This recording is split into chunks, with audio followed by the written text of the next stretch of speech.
Você tem treinado as suas habilidades de comunicação com seu paciente e também estimulado ele a se comunicar melhor com a sua rede de apoio?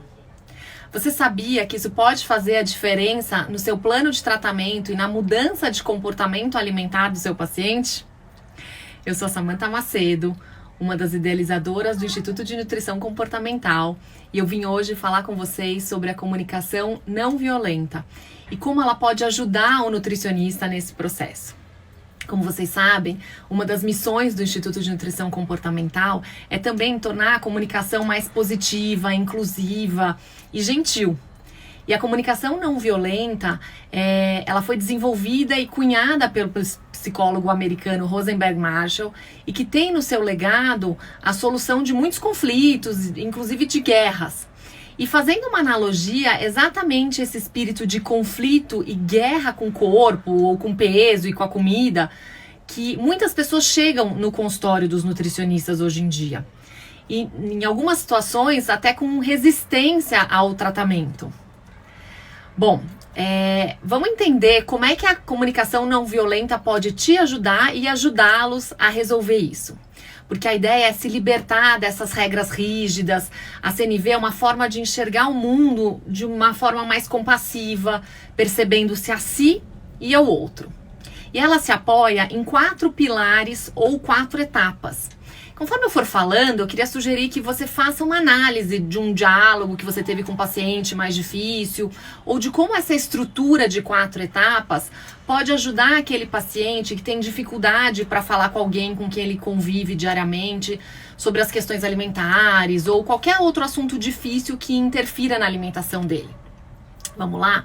Então as etapas são observação, sentimentos, necessidades e pedidos.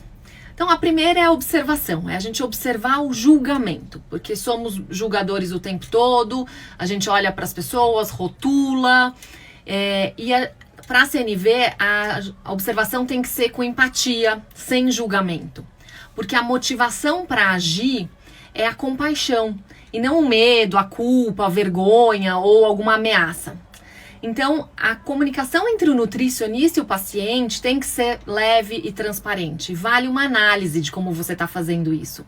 Usar algumas palavras ameaçadoras, ou dizer que ele não vai atingir o resultado, que ele não seguiu o que você fez. Tudo isso leva a um julgamento, a uma ameaça.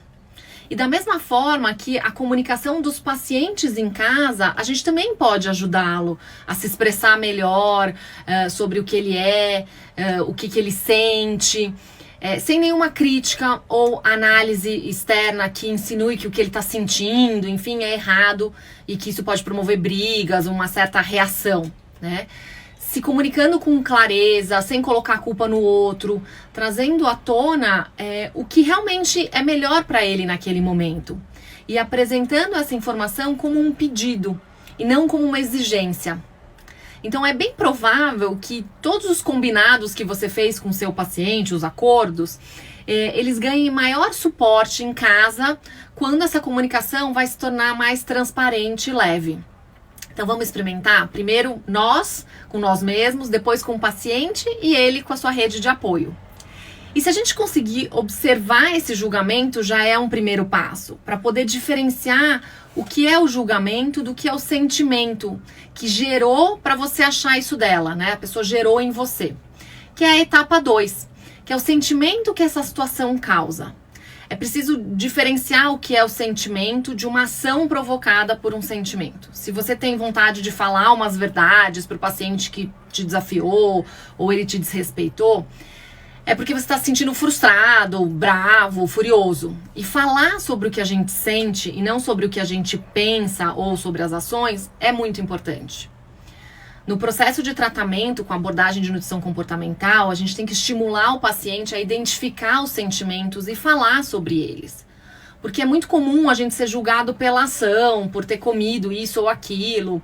E os pacientes precisam entender que a ação é uma consequência do que eles sentem sobre determinado alimento ou situações com a comida. Identificar é um passo e trabalhar com esses sentimentos é sim assunto para uma consulta com o nutricionista. E a terceira etapa é a necessidade. todo fato que gera um sentimento também gera uma necessidade. Se a gente tem compaixão por alguém, quer abraçar, ajudar essa pessoa.